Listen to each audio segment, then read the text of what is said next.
আসসালামু আলাইকুম। এই ভিডিওতে আমি দেখাবো আপনি আননন কল আসা কিভাবে ব্লক করবেন। যেমন কারো নাম্বার আপনার ফোনে সেভ করা নাই, সেই লোক আপনাকে কল দিতে পারবে না। সেটা কিভাবে করবেন? যেটা সেভ করা আছে শুধু সেই লোকই আপনাকে কল দেবে। আমরা স্ক্রিনে চলে গেলাম।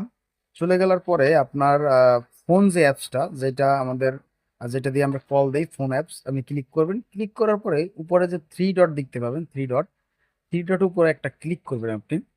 থ্রি ডটের উপরে ক্লিক করার পরে আপনার সামনে অনেকগুলো অপশন আসবে। তার মধ্যে আপনি সেটিং যে অপশনটা দেখতে পাচ্ছেন সেটিং অপশনটা আপনি একটা ক্লিক করবেন। ক্লিক করার পরে আপনি এখানে দেখতে পাবেন যে ব্লক নাম্বার নামে একটা অপশন আছে আপনার সামনেই ব্লকটেড নাম্বার এরকম একটা অপশন থাকবে।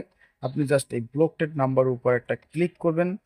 ক্লিক করার পরে আপনি এখানে যাবেন, যাওয়ার পরে দেখবেন যে unknown block call from identify caller. মানে হচ্ছে আপনার ফোনে সেভ করা নাম্বার ছাড়া অন্য কোনো নাম্বার থেকে কল আসলে সেই কলটা আপনার ফোনে আসবে না। আপনি যদি এই অপশনটা অন করেন আপনার ফোনে শুধুমাত্র সেভ করা নাম্বারের কলই কিন্তু আসবে, বাকি কোনো কল আসবে না। সো কেয়ারফুল, এটা ভালোভাবে সবকিছু বুঝে তারপরে এটা অন করবেন।